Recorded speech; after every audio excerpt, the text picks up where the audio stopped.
Roy Lichtenstein's girl with hair ribbon looks out at us as if surprised, even a little hurt. But it's anyone's guess as to what has made her suddenly turn and look over her shoulder. Nothing really matters here outside the gesture and its intended effect. The girl with hair ribbon conveys surprise, but above all, she seduces. She leaves her lips half open, voluptuously, a move as calculated as Lichtenstein's mechanical coloring style. This style, like the girl herself, is derived from the world of the comic book cartoon. And the wide familiarity of this world, especially its system of visual shorthand, is central to the picture's meaning. The more closely we look, the less legible the picture becomes. Soon we fail to see lips, nose, and eyes, and see only a record of the mechanical devices used to create a stylized notion of them. Continuous or broken outlines, enclosing areas either blank or dotted with monotonous regularity. A gleaming curl of blonde hair is simply a patch of yellow canvas, heavily outlined in black. It's much less glamorous than aggressive. Once we've noticed these details, and the large size of the picture makes it hard not to notice them, it's difficult to see the girl with hair ribbon as we first did. This image is both simple and sophisticated, for alongside sensual enticement, it offers intellectual provocation. Lichtenstein's picture makes us think about the way visual systems codify and convey emotion. It's amusing to focus on details in the picture and see how abstract pattern takes over. There's certainly uniformity, but there's no sense of organic unity, of what has to come next. The same is true of the way each detail fits into the whole. The stylishly cropped view across the shoulder suggests several conflicting emotions: distrust, disdain, desire. And in some parts of the picture, such as the hairband itself, the detail takes on a life of its own. These blue, red, and white stripes could come from any of the abstract pictures being painted at the time. The whole picture is concerned with abstraction. It appears to confirm that certain images really do correspond to things we can see and touch, but this comfortable illusion is ultimately destroyed.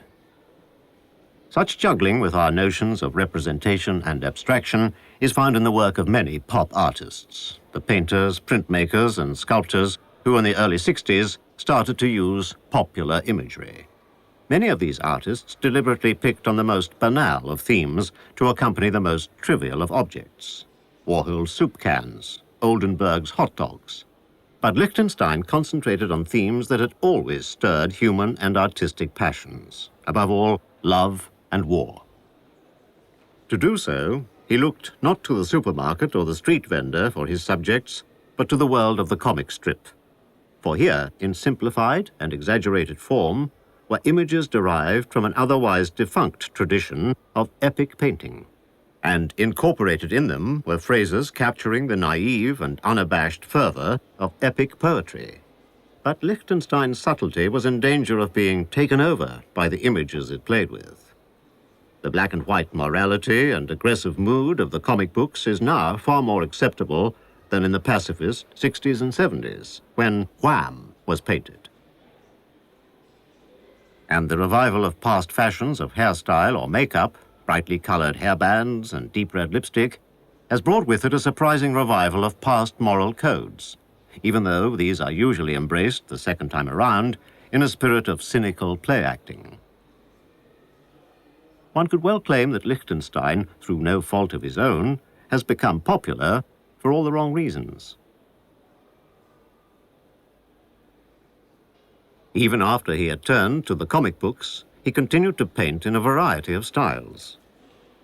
Pictures like this from 1964 are reminiscent of the strict grids of line and color devised by the Dutch artist Piet Mondrian decades earlier. And this one from 1965 seems much closer to the abstract expressionism of the 50s.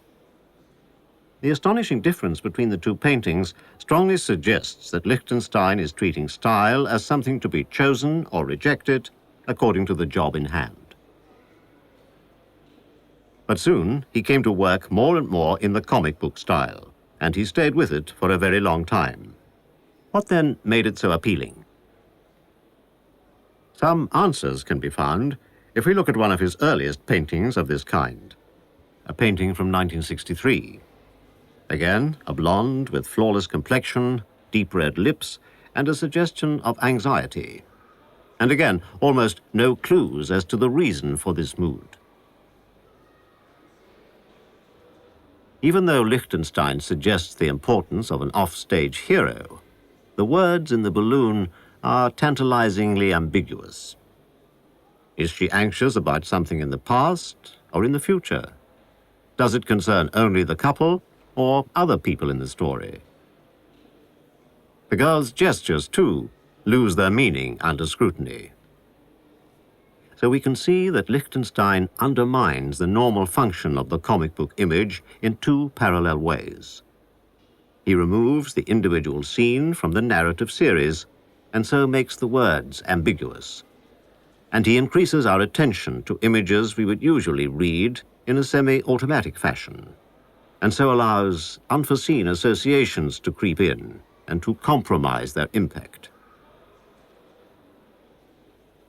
Beyond their reference to the style of the comic books, Lichtenstein's paintings also draw on traditions of recording expression that go back to the Renaissance and even to antiquity. We can read such images because we have learned the language from 1,000 others, and not because they are what an untutored eye might find in the real world.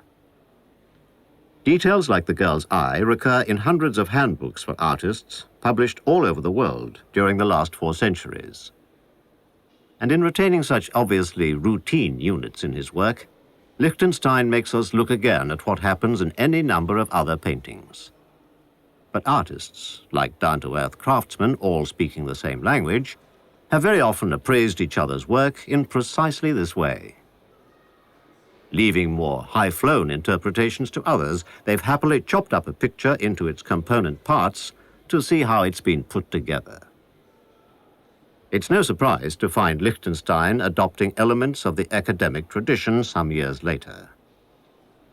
This painting, from 1977, could be seen as a comic reworking of our first picture. The internal coherence of the image has been exchanged for a summary of the main features: a slick of blonde hair, a single eye, and now also a tear. But the previously non-committal red background has been replaced by the most unequivocal of classical symbols, a fluted column. Such evidence of the Academy, even in these unlikely quarters, has never been far away. Lichtenstein's reworking of comic book images has always stressed their retention of much of the grand tradition of academic painting. In taking these flighty and coquettish girls as his heroines, he makes them the successors of the countless Helens and Aphrodites of the classical tradition. And Lichtenstein's aim is not to uphold modernity at the expense of tradition, but to remind us that such distinctions are based on insufficient awareness of how closely the two are linked. In the last few years, Lichtenstein's view has become even more convincing, for a return to academic principles has been one of the more dominant characteristics of postmodernism. His merit, though, lies not only in his insights, but in the consistently appealing and amusing ways he has found to convey them.